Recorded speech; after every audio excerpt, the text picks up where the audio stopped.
Thank you, Madam Speaker. My question is to the Minister for Parks. Minister, at 5 p.m. last Friday, by media release, you announced another privatisation of a public asset through your highly secretive Stage 2 EOIs, this time of Bruny Lighthouse. No bells and whistles like in days gone by, just a Friday afternoon news dump.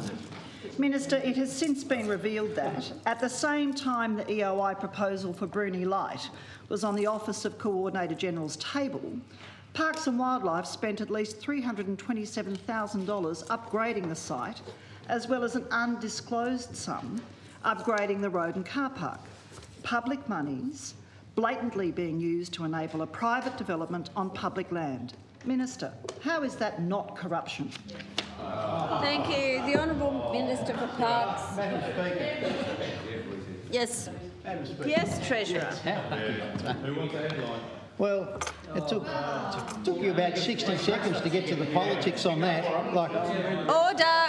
We have the Minister on his feet. Madam Speaker, Bruny Island is one of Tasmania's most loved destinations for locals and visitors here. And the government recognises the contribution of that our national parks make to our visitor economy. We've made an unprecedented investment to ensure that we have the right facilities supporting our natural assets.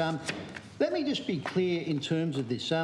The upgrade, the $330,000 upgrade that the parks have made, planning began for that back in 2017. Irrelevant. And that is about improving the public infrastructure, including toilets, Miss O'Connor, including toilets and disability access, Madam Speaker. Now, this public infrastructure will remain public infrastructure. It will be available for the public, ongoing. And I think you know that. Member for Clark. Now,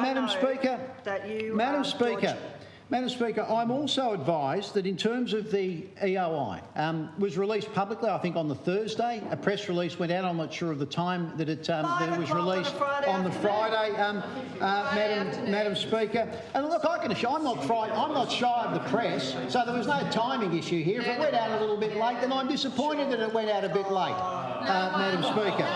Madam Speaker, We don't believe that. the proposal that has come through the EOI is to utilise 3 existing heritage buildings in the precinct that have not been updated, as a result of the recent investment by the state. But I just want to make the point and go to the hypocrisy of the Leader of the Greens, the member for Clark, and the moral self-righteousness that she brings to this place, because she has been caught out, Madam Speaker.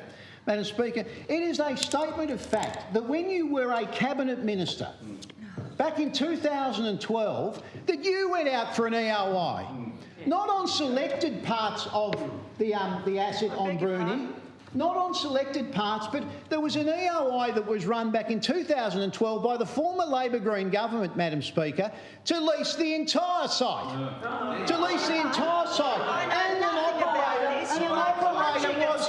operator was signed up, Madam Speaker. And if I could just make the point, she shakes her head and says, "Oh no, this is different." I don't think many people in this place would be aware of that, Madam Speaker. I don't even know what you're talking about. Well, that is the point.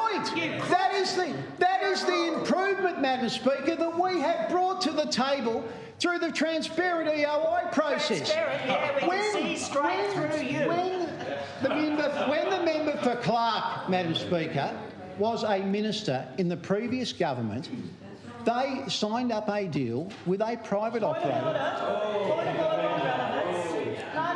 No. Standing Order 45. That is nothing I know anything about. It is ancient history, and you've been asked to explain why it is not corrupt to spend public monies enabling a private development on Bruny. Thank you, Miss O'Connor. That's not a point of order. Please resume, Premier. Well, Madam Speaker, of course it's not a point of order, because what the member's trying to do is to cover up the fact that when she was in government, they went to the market for a lease of the entire site on Bruny. Madam Speaker, the Treasurer will not have heard that interjection, but I ask that offensive remark be withdrawn from the Leader of the Greens. No. Miss O'Connor.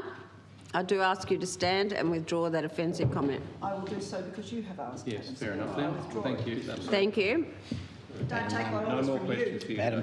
Madam Speaker, when the member for Greens You're done. starts to behave in this fashion, you know that she has been Lost caught the out. argument. She has been caught out. I'm going to state very clearly again what I've said when I people began see straight through this They think this you're a answer. The works were planned on Bruny Island and around 2017. $330,000 has been spent to improve toilets, including improved disability access, car parking, Madam Speaker, all that will be available to the public. The proponent has brought forward a proposal, Madam Speaker, to use 3 heritage-listed buildings on the island, Madam Speaker, of which their own money will be invested in to do them up, Madam Speaker. The public will not lose access to any site. The public will not lose any access to any part of the site that they currently have. In fact, the public will get a better outcome because the facilities have been upgraded, Madam Speaker. And then to make the point, again, in terms of the EOI process and the transparency that we've brought to the table, and I would make this point. Lying now. That member sat in cabinet. That member sat in Ms cabinet. O'Connor, we don't call people liars in this place, Well, and I expect you to withdraw that. Well, on the point of order, Madam Speaker, I said he was lying.